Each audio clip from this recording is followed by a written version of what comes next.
Also nicht nur seine Geschichte, sondern alles, was wir wollen, gemeinsam abgegeben.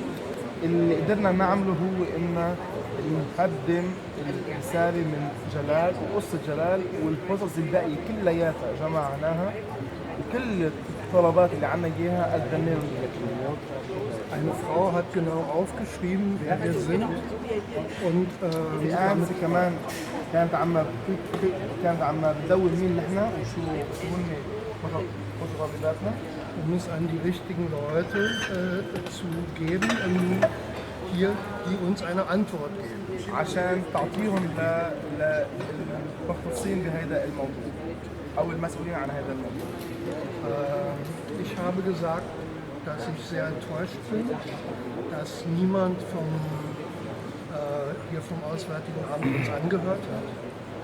فالقرار هو إنه هو كتير متضايق وبيتأسف كتير إنه ما حدا سمعنا من الوزارة الخارجية.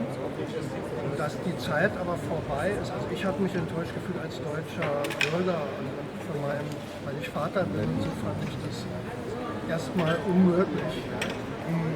هو كمان كمواطن ألماني وكمان أب هو للعائلة حاس حاله إنه كتير متضايق بهذا الموضوع وإنه الدولة الألمانية ما عم تعمل شيء.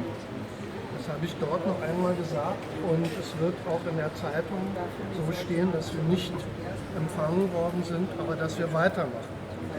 وهو حكى هيدا الشيء جوا وحكى هيدا الشيء للصحفية وهي رح بتدون هيدا الشيء بالمقال اللي رح تكتبه وقال لها إنه بس نحن الكفاح اللي عم نسويه رح نضلنا عم نكافح ورح نضلنا على الموضوع.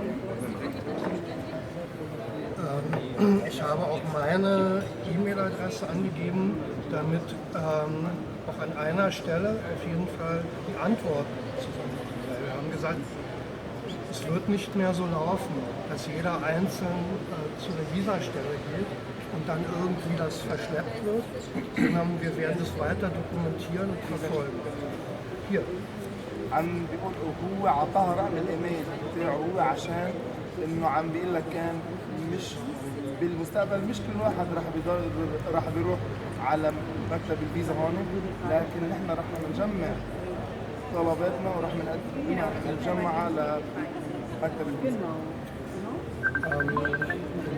Wir müssen versuchen, ein System gemeinsam zu machen, wo alle Fälle aufgelistet sind und wo wir dann mitkriegen, wie die Antworten sind.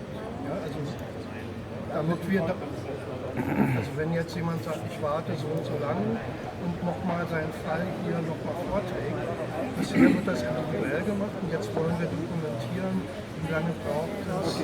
عم بيقول هو انه بدناش هم بس يلاقوا حلول بس لكل واحد بس بدنا حل عام وشامل للجميع. عشان هيك ما بدنا انه هن بس يشوفوا بس موضوع هيدا وموضوع هيدا يشوفوا المواضيع كلياتها. عشان هيك هو عطاها عنوان الايميل تاعه عشان بدنا هلا من اليوم رايح نجمع كل القصص اللي عم نحكيها هلا نجمع القصص هيدي ونعطيهم اياها مجمعه مع بعض.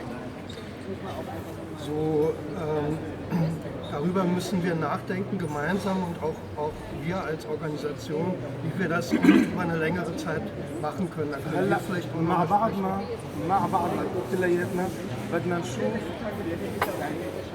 سيستم كيف نجمع القصص هيدي وكيف نتعاون مع بعضنا انه مش كل واحد يكون عم بيحكي بلسان عشان يكون عم نتكلم بلسان واحد.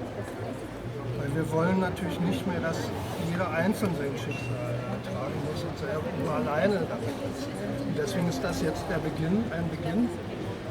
Und ja.